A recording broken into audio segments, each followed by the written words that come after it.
In the past few coaching calls, we've been talking about struggles that people have. And one of the best ways to deal with it is to think about your why. Somebody once told me that before you think about how you're going to start unschooling, you really need to spend a little bit of time thinking about why, because inevitably you're going to have some struggles. You're going to have some bumps in the road. And when you've gotten really clear on why you're taking this different path than almost everybody else you know, this will help you. So together, we're going to think about your why. There's a workbook that goes with this, and you can pull it out while I'm talking and take some notes along the way, or you can have it later when you start to make your own list and you need a little refresher on some of the ideas that we've talked about or that others have said about their why on choosing unschooling. Okay, so let's just dive right in. Creating a way to journal, whether it's a hard copy journal that you write in or a Word file or a Google Doc or something like that if you're more digital. These are going to be ways that can help you when you have those moments of doubt. And trust me, we all have them. Lots of times people go to a conference or they finish a course and they're like, yeah, and they're really gung-ho, and that's fabulous. And then a couple weeks go by and somebody says something that like, zings you. And so having this journal to be able to turn back to look at your why, to be able to add to it too, as time goes on, the reasons that you start may not be the reasons you keep going. You'll see experiences with your kids and growth and progress that you didn't even realize you were going to be looking for, but you'll see it. So record those in the journal too, because it's going to help you. Mary Griffith, the author of the Unschooling Handbook, she used to say that the homeschoolers, the school at home type homeschoolers, curriculum users, they suffer from burnout. We can certainly see how that could happen. But the unschoolers, they have their own problems. They suffer from middle of the night panic attacks. Yeah, so that sometimes happens too. So having this journal, wherever you choose to keep it, is going to help you be able to tap back into why you're doing this, your personal why, and it'll get you back on steadier ground quicker. All right, so what I want to do next is start to look at some of the reasons why people choose to unschool. Some of these may be yours, some of them may not. Some of them may be kind of a modification of something, but use it as kind of a way to jog. Okay, yeah. That could work. That's one of my reasons too. So write them down. So the first one for a lot of people is to protect their love of learning. Let's make this a little bigger. So when we have them out of a school system where there's a whole lot of pressure, we can protect their love of learning. They can continue to explore and discover what intrigues them.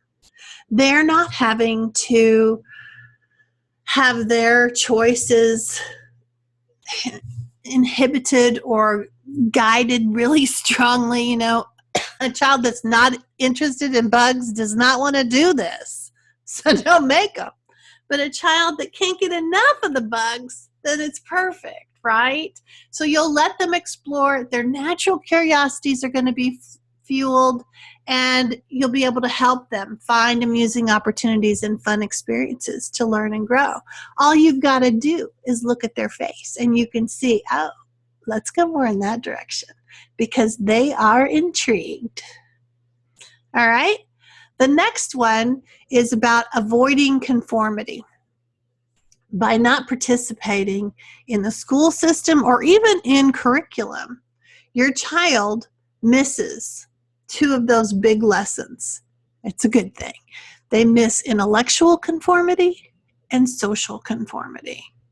So intellectual conformity is about we have to learn this thing before we learn that thing, or you have to learn this by a certain age or else what? The world falls apart.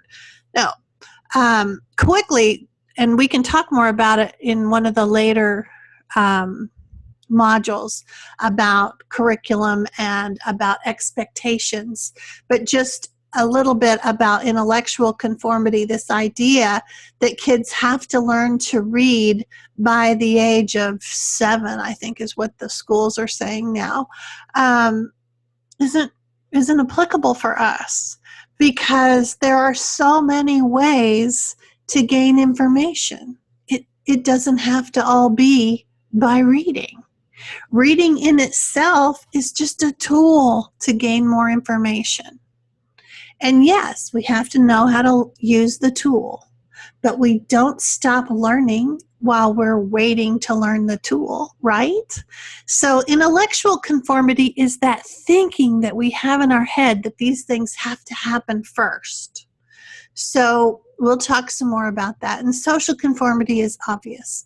The ideas of peer pressure, as well as pressure from teachers, pressure to be the people-pleasing good student, pressure to conform, to not rock the boat, to do what the teacher says and stay in line. So those are all social conformities that are really big lessons that kids pick up. And even when you're talking about curriculum, the conformity of intellectual conformity of moving from one thing to another, or this data happens in 4th grade and that data happens in 7th grade, and how we have made that something that is important when in fact it's not. So it's not just schools, it's the curriculum as well. So, which brings me to how individualized this approach is. It's really like individualized to the max. There's so much pressure in schools about, or not necessarily pressure, but focus on IEPs, individual educational plans. This is about as individual as a person, as a program can get. Your child can develop at their natural pace. If they're having a down day, it's a down day. If they're having an up day, it's an up day. If they're having a day where they really want to play outside, that works. If they're having a time that they really need to cocoon, then they get to. And this kind of individualization allows learning to take off. They'll have the truly individualized approach for learning. So we talked a little bit about pressure. It's not that unschoolers don't have peer pressure. Let's be real. Anytime we have kids together, there's some peer pressure, right? Anytime we have adults together, there's some peer pressure. But a lot of our peer pressure has to do with some of that social conformity that has been really pounded into us over the years. But with our kids in the unschooling community, the peer pressure comes in smaller doses. You don't have it from the moment you walk in until the moment you leave school. 8 hours of being forced to endure some bully or some person telling us something that, we don't need to hear. And so while we have a little bit of it, because it can happen on a playground, we're accessible. We're there to see, oh, wow, look what just happened. Or be able to talk to their kid before they're just so worn out from it they can't even talk about it. Instead, we're able to, on the drive home, say, well, they were kind of mean to so-and-so, huh? How did that happen? And you get to have more involvement in how their social interactions develop. So the other thing is that their peer interactions get to be more based on what they want or what they need. It's not just I'm only friends with 6-year-olds, or I only sit by the person whose desk is closest to me, which was dictated by the first letter of my last name. So in my case, my friends were all the W's. We don't have that kind of a pressure. And so by being able to have different interests and connect with people based on different interests, we see less of that peer pressure. So the another reason for a why for people is that learning can be more memorable. That it's not just remembering and repeating for a test. That learning has context. That we haven't put these speed bumps on the road that interfere with an internal motivation about learning. When we say that you're working for gold stars or working for A's, we're removing their internal motivation and saying, no, you need to care more what the teacher thinks. You need to care more about where you are on the chart, where you are in your class ranking. Those things don't even impact it. So when the learner gets to choose the path, they're much more engaged, which is going to mean it's much more memorable. So there's no excessive focus on test prep. A whole lot of people have had enough of all of this test prep focus. It's about where the school ranks or whether the teacher gets the grade. And it is no longer about whether the child is learning the material. So by bringing your child home, your child avoids this constant test prepping that happens in schools. And even if you have to do testing, there are a few states, 22 states that require some testing. There are a variety of ways to do it that your child will do just fine. And many of them, a few of the states ask you to do the test as a legal requirement, but there's no stipulation on where that's supposed to go. So you just, I guess, put it in a drawer in the hallway, and that's that. So I think that sometimes I've even heard of people that use the tests kind of as an open book sort of thing. Just, okay, so it's a topic for discussion, as opposed to weeks and weeks of prepping and crossing your fingers that they remembered it, because then it's a reflection of you, a reflection of them. We don't have any of that. So learning gets to happen because it's relevant and because it's interesting, and not because we're going to have a test on it. So another reason that a lot of people choose to unschool is just the real world experience. Your child gets to live in the real world as opposed to just reading about it. There's no waiting for life to start after school finishes.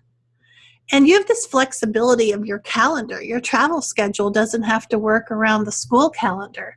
You get to fly when the air prices are less, or go to places when the lines are shorter because the kids are back in school. Your real world experiences get to be much better.